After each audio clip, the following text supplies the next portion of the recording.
నెల్లూరు జిల్లాలో మొంతా తుఫాను తీవ్ర ప్రభావాన్ని చూపింది. రికార్డు స్థాయిలో కురిసిన వర్షాలకు వాగులు వంకలు పొంగి పొర్లాయి. ఈ నేపథ్యంలో సంగం బ్యారేజ్కు లక్షల క్యూసెక్కుల వరద ప్రవాహం వచ్చింది. అయితే భారీ వరదలకు సంగం బ్యారేజ్కు 30 టన్నుల భారీ బోటు కొట్టుకు వచ్చింది. 1,00,000 క్యూసెక్కుల వరద ప్రవాహం కొనసాగుతున్న వేళ కొట్టుకొచ్చిన బోటు ప్రాజెక్టుకు తగిలితే బ్యారేజ్కు నష్టం జరిగేది. అయితే అధికారులు సిబ్బంది సమిష్టి కృషితో వేగవంతమైన చర్యలు తీసుకుని బోటుతో బ్యారేజ్కు నష్టం జరగకుండా చర్యలు చేపట్టారు. 2 జిల్లా ఉన్నతాధికారుల పర్యవేక్షణలో బోటును తరలించే చర్యలు చేపట్టారు. విషయం తెలిసిన వెంటనే బోటు ఉన్న ప్రాంతానికి చేరుకున్న జిల్లా కలెక్టర్ హిమాంశు శుక్లా, జిల్లా ఎస్పీ అజిత వేజెండ్ల బోటు తొలగింపు చర్యలను పర్యవేక్షించారు. కాగా ఎన్డీఆర్ఎఫ్, ఎస్డీఆర్ఎఫ్ సిబ్బంది, పోలీసులు అందరి కృషితో బోటును ఒడ్డుకు తరలించారు. యుద్ధ ప్రాతిపదికన చేపట్టిన చర్యలతో బ్యారేజ్కు పెను ప్రమాదం తప్పింది.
నెల్లూరు జిల్లాలో మొంతా తుఫాను తీవ్ర ప్రభావాన్ని చూపింది.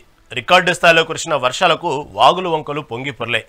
ఈ నేపథ్యంలో సంగం బ్యారేజ్కు లక్షల క్యూసెక్కుల వరద ప్రవాహం వచ్చింది. అయితే భారీ వరదలకు సంగం బ్యారేజ్కు 30 టన్నుల భారీ బోటు కొట్టుకు వచ్చింది. లక్షల క్యూసెక్కుల వరద ప్రవాహం కొనసాగుతున్న వేళ కొట్టుకొచ్చిన బోటు ప్రాజెక్టుకు తగిలితే బ్యారేజ్కు నష్టం జరిగేది. అయితే అధికారులు సిబ్బంది సమిష్టి కృషితో వేగవంతమైన చర్యలు తీసుకుని బోటుతో బ్యారేజ్కు నష్టం జరగకుండా చర్యలు చేపట్టారు. 2 జిల్లా ఉన్నతాధికారుల పర్యవేక్షణలో బోటును తరలించే చర్యలు చేపట్టారు. విషయం తెలిసిన వెంటనే బోటు ఉన్న ప్రాంతానికి చేరుకున్న జిల్లా కలెక్టర్ హిమాంశు శుక్లా, జిల్లా ఎస్పీ అజిత వేజెండ్ల బోటు తొలగింపు చర్యలను పర్యవేక్షించారు. కాగా ఎన్డీఆర్ఎఫ్, ఎస్డీఆర్ఎఫ్ సిబ్బంది, పోలీసులు అందరి కృషితో బోటును ఒడ్డుకు తరలించారు. యుద్ధ ప్రాతిపదికన చేపట్టిన చర్యలతో బ్యారేజ్కు పెను ప్రమాదం తెప్పింది. దీని గురించి మరిన్ని వివరాలు మా ప్రతినిధి శ్రీనివాసరెడ్డి అందిస్తారు. శ్రీనివాసరెడ్డి, చెప్పండి, అసలు ఏం జరిగింది? సంగం బ్యారేజ్కి దాదాపు ప్రమాదం తప్పేటువంటి అంచు దాకా వెళ్లి ప్రమాదాన్ని తప్పించారు ఇటు కలెక్టర్ కానీ ఎస్పీ కానీ వీళ్ళంతా. ఈ భారీ వరదల నేపథ్యంలో కొట్టుకొచ్చినటువంటి బోటు అసలు వాస్తవంగా ఏం జరిగింది అక్కడ?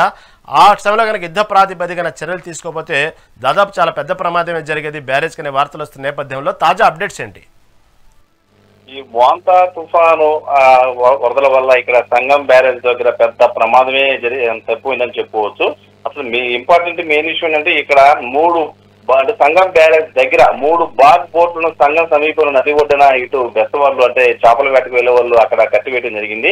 ఈ మొంతా తుఫాను కారణంగా వరద ప్రవాహం అకస్మాత్తుగా భారీ స్థాయిలో పెరగడంతో ఇటు పడవకు సంబంధించిన తాళ్లు అంటే గట్టి రాడ్లు కట్టేస్తున్నారు, అవన్నీ తెగిపోయి నీటిలో కొట్టుకుపోయాయి.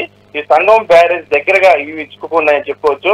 దాదాపు 3 పడవల్లో 2 పడవలు నీటిలో నిండి ఈ యొక్క అధికారులు అతి కష్టం మీద బయటకు తీశారు. అయితే సకాలంలో కానీ ఈ బోట్లు కానీ అధికారులు కానీ బయటకు కానీ తీయలేకుండా ఉంటే, ఈ బోట్లు వీళ్ళు కానీ క్రస్ట్ గేట్లు కానీ ఢీకుట్టుగానే ఉంటే ఖచ్చితంగా క్రస్ట్ గేట్లు కూడా పగిలిపోయి ఆ తర్వాత అక్కడ వరద భారీ స్థాయిలో ఇటు సంగం ఊర్ల మీద పడిపోయేది. దీంతో చాలా విధంగా ఆస్తి నష్టం, ప్రాణ నష్టం కూడా సంభవించే అవకాశం ఉండేది. ఏదేమైనా కానీ అధికారులు ఇటు ఎస్పీ కావచ్చు, కలెక్టర్ కావచ్చు చాలా చాకచక్యంగా వ్యవహరించడంతో ఈ 2 పడవలను కూడా బయటకు లాగేశారు.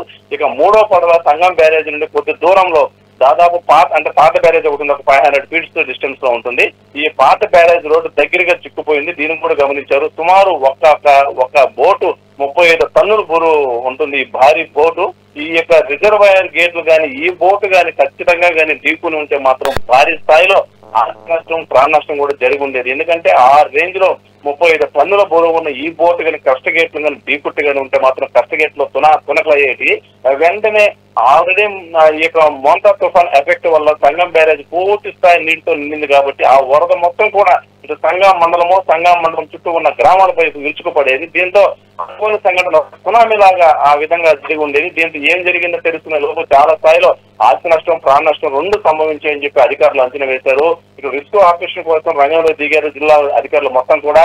ఆ 2 బోట్లు లాగేశారు, 3వ బోట్ను కూడా అతి కష్టం మీద ఈ బయటికి తీశారని చెప్పుకోవచ్చు.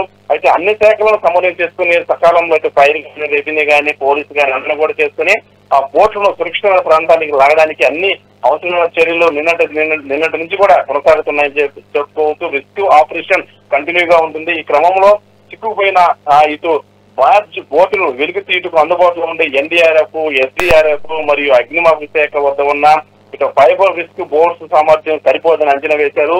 వెంటనే జిల్లా కలెక్టర్ మరియు SP ఇటు కృష్ణపట్నం పోర్టు నుండి మత్స్యశాఖ అధికారుల ద్వారా మరో 2 బోట్స్ ను గత రాత్రి రంగంలోకి దించడం జరిగింది.